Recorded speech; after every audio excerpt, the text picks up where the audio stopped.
The battle against Baby Vegeta brought forth something within Goku, a yearning to learn more about his Saiyan heritage in an effort to understand this new Super Saiyan 4 state. With the help of Uranai Baba, Goku traveled to Otherworld and into Hell, reuniting with his father, Bardock. The strange reunion gave the Saiyans a sense of admiration for each other, despite having little relationship as father and son. Raditz too got a chance to meet his brother once more. Now Goku has to return to the living realm, but he notices Bardock staring towards heaven, hoping to see Gine once more. The determined Goku now chooses to approach Bardock with a preposition. Goku reunites with his mother, now. A heavenly reunion. What if GT Goku met Gine in heaven? So, you've never been to heaven, huh? No. Am I even allowed up there? Well, you should be. Yama owes me a few favors. The kid and his father ran towards the witch at the steps of hell, grabbing his brother by the arm as he ran past them. Raditz questioned what the hell was going on, ready to punch him in the face, but Goku, even in this child state, was far too strong to allow Raditz to free himself from the grasp. Baba's head was already pounding with a headache from King Yama yelling at her from earlier. She was not looking forward to more Goku shenanigans. Even so, when the pair stopped in front of her, she was surprised to see how alike they looked. Even if Bardock had an angry face, it reminded Baba of years ago, when Goku first arrived at King Yama's palace. After the battles against Raditz, Goku had a way with people, and she could hardly say no to him, especially when he looked like a 12-year-old again. But that Raditz guy, she didn't like him one bit. Goku told Baba to trust him. She knows how much stronger he is now. Baba rolled her eyes at Goku's request to go into heaven for just a bit of time. She knew Yama would not be happy about this, so she told them they'd have to be quick and sneaky about it. The Oni did question her on why she was bringing one of the Hell Souls up to Yama, that they had but a simple question for the Lord of the Dead, about coaching Hell's Little League team. The Oni both nodded in agreement. They've needed a coach for a while. Bardock looked very upset at this. Now he would definitely need to do it once he returned. Raditz held back his mocking laughter. Oh good, we needed a coach for a while. Bardock's perfect. The team went up to the steps towards Yama's mahogany desk, the drawer of it swinging open to reveal Uranai Baba. Yama cocked his brow, asking where Goku was. Baba floated up to Yama's eyeline, chuckling and lying, saying that he was actually talking to Gauze about joining the Little League team. Oh good, we've needed some players for a while. Goku's perfect. Though whenever that Yamcha kid dies again, he'd be even better. Baba laughed in agreement awkwardly, motioning to Goku, Raditz, and Bardock to hurry out of the desk and to the plane. Sneakily, the trio tiptoed to the plane and into heavens at great speed. At the very last second, King Yama noticed something off the corner of his eye, turning to see Bardock's tail going into the plane and yelling behind them. No way, how did he notice us? Neither of you hid your key at all. Key? Doesn't matter. Into the plane! Yama was 2 seconds away from telling the captain to return, but decided against it. Goku did save the world, well, the universe, from Baby recently, which meant a few million less souls to designate the fate of. Maybe he should send someone to keep an eye on them. Bardock, Raditz, and Goku take off. But first, only a small percentage of you who watch my videos are subscribed, so don't forget to subscribe and click the bell icon so you never miss the newest and best Dragon Ball stories. Anyways, the Saiyans are greeted by the lush sight of heaven. It was paradise, though it seemed a little boring. If I was, my mom, where would you be? As Raditz, Bardock, and Goku entered the serene realm, they scanned the surroundings for any signs of Gine. They walked through fields of fluffy clouds and passed by celestial beings, but Gine was nowhere to be found. Goku couldn't help but feel a little out of place in such a peaceful setting, having spent most of his life on Earth fighting powerful foes. Bardock, on the other hand, thought that this fit Gine to a T. It was boring to him as well though. Raditz, on the other hand, thought this was all silly. He didn't care about meeting his mom again. He was fine as it was. But as they looked, Raditz continued to get impatient. He told them that this was stupid and there was no way a Saiyan could ever land in heaven. Maybe she was in hell and they just never crossed paths. Bardock was was a little upset at this remark. He knew Gine, and she was the only Saiyan that could be worthy of the Heavenly Realm. In fact, he spent years looking for her in Hell, only to be disappointed. But Raditz and Bardock were too hot-headed, and continued to clash heads. Their auras sparked up, forcing souls to scurry away, scared. Goku was trying to yell at them both to calm down when Raditz threw the first punch. Bardock ducked under it and slammed his fist against Raditz's chest. Goku's eyes rolled as they clashed overhead. In an instant, he shot right up to Super Saiyan, stopping them from punching each other one last time, telling them that they can't keep attracting attention like this. But it was too late. Son Goku causing trouble this time? Pycon! Long time no see! Don't worry, I got it all handled. You're mistaken, dear Goku. Yema sent me because you brought hellish beings into heaven. I'm not letting you meet anyone here until they return where they belong. Bardock was annoyed at this interruption. It was one thing to have his son get mad at him. It was another to have another green guy randomly threaten him. No way! I ain't going nowhere! I've waited too long to see her again, and you're not getting in the way!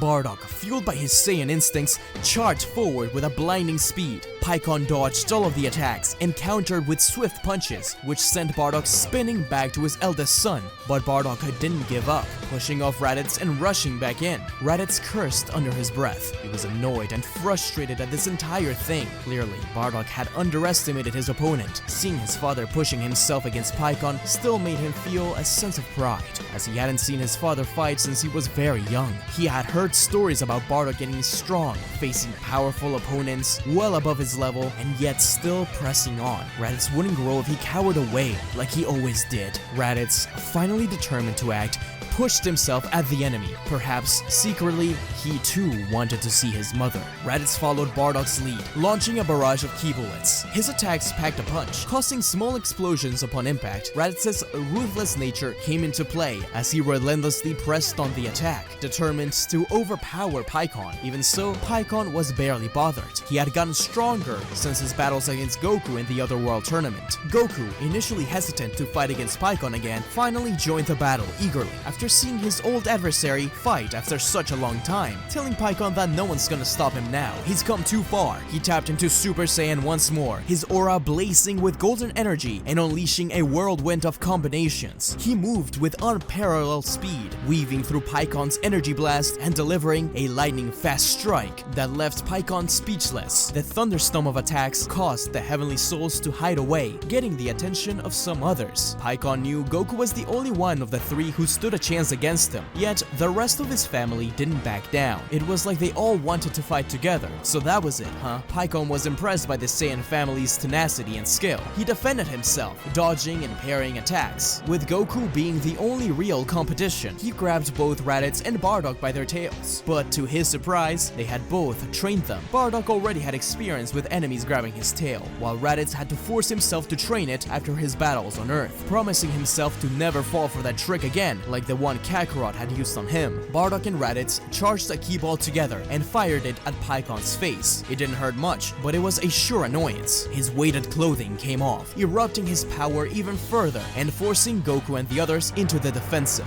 Although Goku felt that Pycon's words had little weight behind them, he didn't really want to take them back, did he? What he really wanted to do was to see how much Goku had grown. He was going to give him just that, as he finally transformed into Super Saiyan 4 and landed an incredible strike upon Pycon. The alien fired a thunder flash as he was sent flying away with the last bit of his energy, but he was met by something incredible instead. As Pycon was sent spinning, Bardock, Raditz, and GT Goku channeled their energies into a massive combined attack, creating a swirling vortex of energy that rocketed towards Pycon. The sheer power of the blast was overwhelming, catching the Otherworld warrior off guard. He tried to evade it, but the blast hit him head-on, causing a massive explosion that sent him crashing down. Pycon cursed. Even after all these years, he hasn't gotten close to Goku at all. He had to train more. At least, he got what he wanted. Pycon stood back up and stared down at Goku. Suddenly, a dark, imposing figure appeared. Pycon took a step back to look at him. It was the Demon King, Dabura. Dabura turned and scared the other two Saiyan warriors. How was a demon like him in heaven? But Dabura's terrifying face quickly turned into one of adoration as he nearly broke Goku in a hug. calling him adorable as he de-transformed back into base. As seen in Dragon Ball Z, Dabura was sent to heaven instead of hell, as he would feel right at home in hell. His demeanor quickly changed once up there. Goku pushed Dabura off, and Pikkon looks confused. Dabura said not to worry, that he'd take care of him up here. Pikkon sighed loudly. He told Goku that he would give him half an hour. He knew going against King Yema could get him in trouble, but Yema had a soft spot for Goku. Maybe he could get away with it. Pikkon nodded at Goku, happy to have gotten a rematch against them, and promising to get stronger for their next time, finally walking away with a sigh. Pikkon disappeared back into the reception area, where Yema yelled at him, asking where Goku was. I doubt there's anyone in Otherworld strong enough to tell him what to do. Hasn't he done enough anyways? Perhaps you can let it go this time. He was nothing but trouble, that kid. I gave him half an hour. That would be enough. Yema sunk onto his chair and groaned. As she tended to the flowers with care, a sense of serenity enveloped her. Bardock's heart swelled with longing as he approached her. He took slow steps towards her. He hadn't seen her in what, 40 years more? As he was about to call out her name, Goku interrupted him. Yo! Souls all around looked back at the Saiyan kid and the perplexed Bardock. He was about to yell at Kakarot to shut up, they're not supposed to be up there. But he stopped himself as he looked up to meet his wife's eyes. She looked just as he remembered, and she couldn't help but be left speechless at the sight. That second felt like it lasted a millennia, as the two of them finally took slow steps, which then turned into a sprint into each other's arms in an intensely needed hug. Bardock? I can't believe it's really you. Gine exclaimed, burying her face in his shoulder. Bardock pulled back slightly, gazing into her eyes with a mixture of joy and longing for the years together lost. Dabura, loving a good reunion, hugged them as well, with tears running down his face. Gine didn't mind, but Bardock looked a little upset. Okay. Thanks for your help, Demon Man. I've got it from here. Fine. I'll be around here if you need me. Take pictures. And with that, Dabura's soul cheerfully floated away, though he stayed nearby. Bardock couldn't help but notice that Goku was still standing beside them, looking a little lost. Sorry, I have someone who wants to meet you. This is... Kakarot? Yo, I'm Goku. Well, yeah, Kakarot. She couldn't believe that her little boy, whom she had sent away to Earth to save from the destruction of planet Vegeta, was standing before her, still as a child. Gine whispered her son's name, kneeling to his height and hugging him. Goku awkwardly hugged back. It seemed she needed this more than he did. He smiled at her once she pulled back. I've never wondered where my parents ended up, but seeing you now... Kakarot, shouldn't you be much older now? Don't tell me you died so young. Have you been in hell this whole time?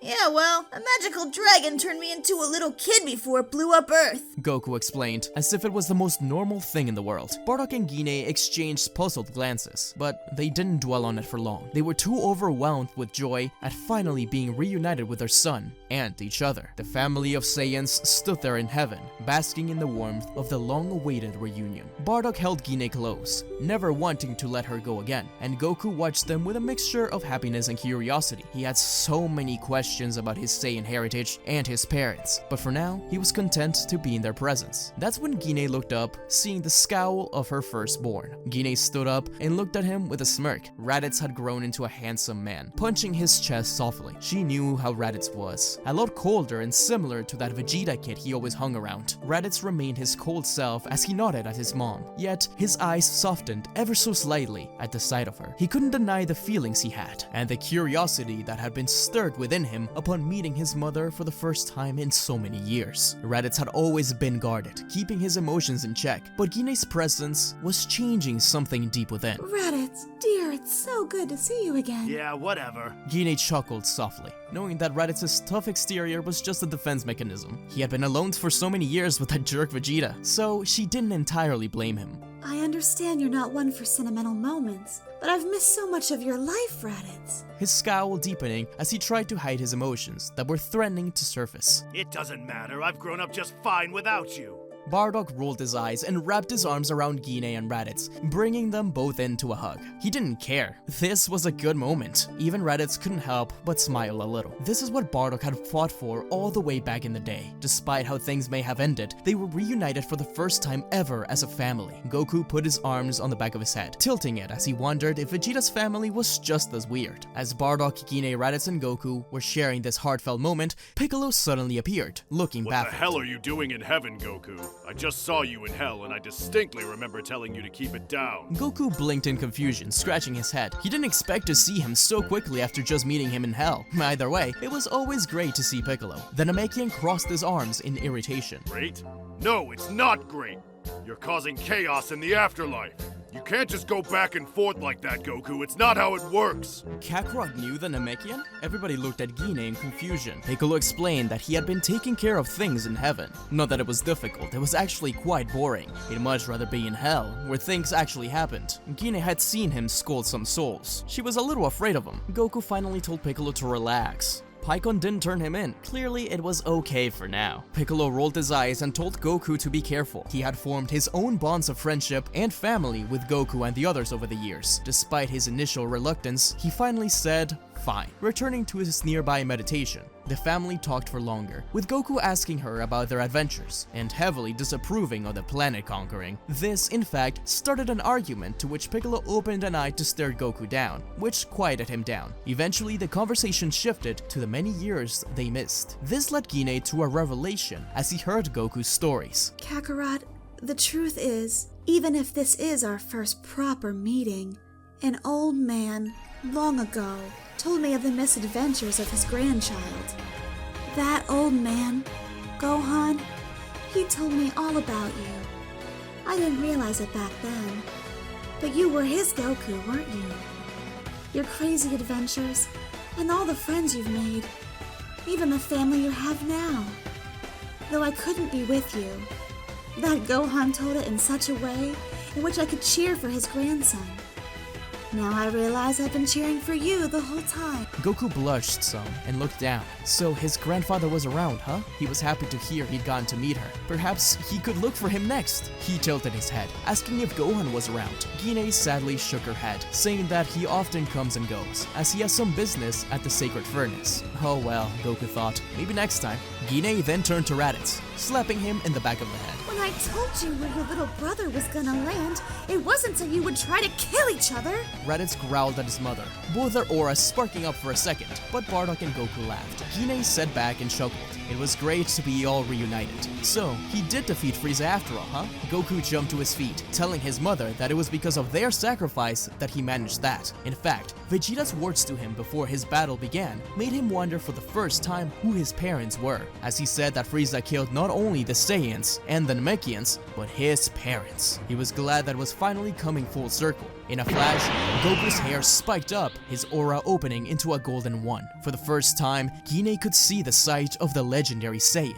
That glow represented the hope of her people, even beyond the grave, no matter their sins. Gine couldn't sense his power, but she could feel the intensity. The same intensity was increased as Goku's aura changed into that of Super Saiyan 2, and then Super Saiyan 3, explaining to his mom that he unlocked that state the second time he died. Gine was surprised he could talk about this so nonchalantly. Finally, Goku showed off Super Saiyan 4. His adult shape made Gine wince. So, this is how her son sounds like as an adult, huh? How different of a form, much more akin to the legends of old. She even wondered if this could be the Super Saiyan God. But Bardock interrupted her before she could finish saying that. No, he already asked that. It's not the Super Saiyan God. That really must have just been a legend. Goku snapped his fingers at this. He did wish he could have named it that after all. Super Saiyan God did sound pretty cool. Goku knew that his time with them wasn't long. He asked some things about the Saiyans, but he learned most of what he wanted from Bardock and Raditz in Hell. This time he instead told them about himself, about Gohan, Goten, Pan, Chi-Chi, and Oob,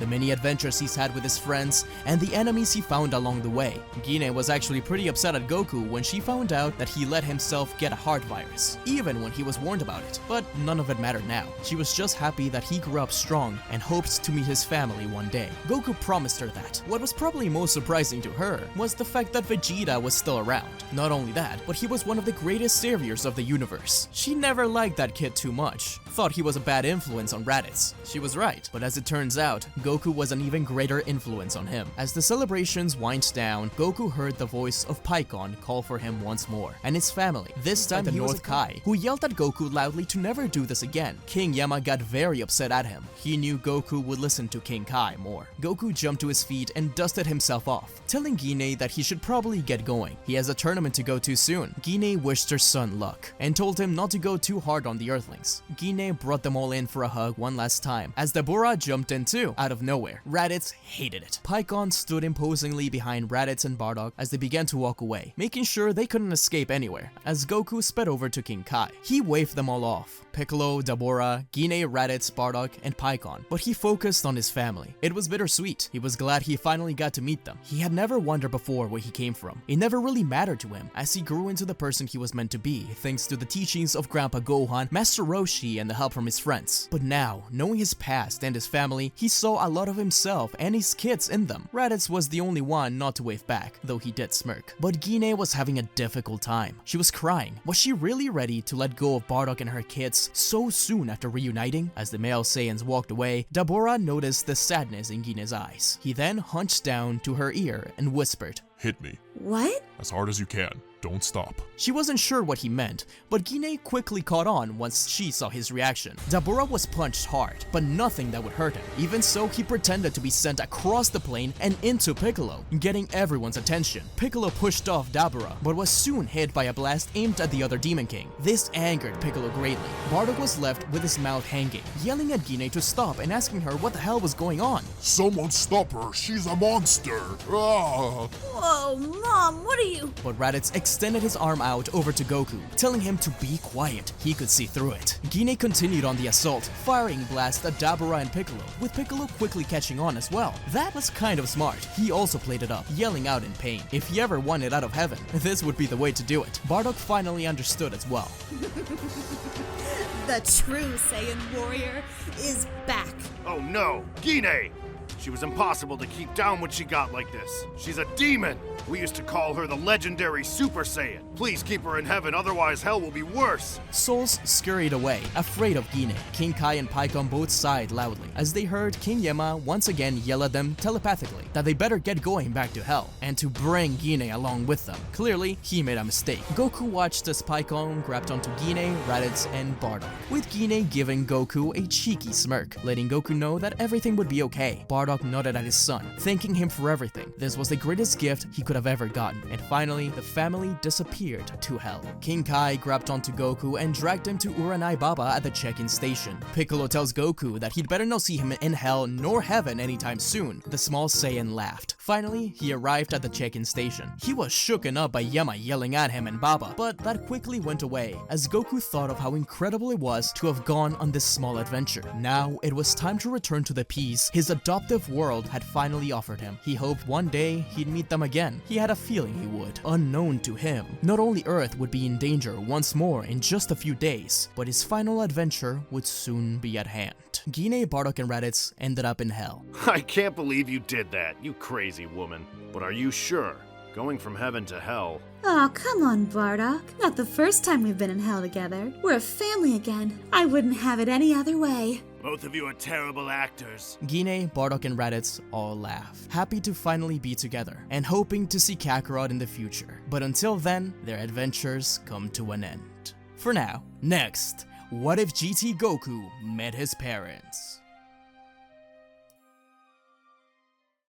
Hey everyone, thanks for watching. I hope you enjoy this new story. Gine is always fun to write. I'm thinking about concluding this GT story with one final installment, as Goku says his final goodbye. What do you guys think? A huge thank you to Chris Diaz for editing this one. Don't forget to like and subscribe, as it helps the channel grow so much. And finally, a thank you to the Patreons of the channel: Daddy, Cyber Samurai, Kaden, Huey, Beastie Man 420, Faisal Alshref, Akko, Grim Shadow 227, Giovanni Jimenez, Zanos, D-Man for Life, KV, Hurt Fanfiction, Blaze 9526, Craze PlayStation CK, Free Flow Highway, Jackie Effing Chan, Shane K, Angel MR, True Lightning Striker, Ghost 1571, Lee Urquidez, Kaiser Jirachi, Jonas Paulus, Trench Rules, D-Man Plays 22, Jim G, Always Zero, Jerome Foster, Saliel Paranjape, Keith Grimes, Christian Hellman, Lewis Perkins, Nuka Draco, Hannah Rowan, Midnight Combatant, and Mystic Angel, and Samuel Randall. I always appreciate you guys' support, as it all goes directly into funding editing and artwork for the videos. Anyways guys, I'm SmugStick, and until we meet again, see ya!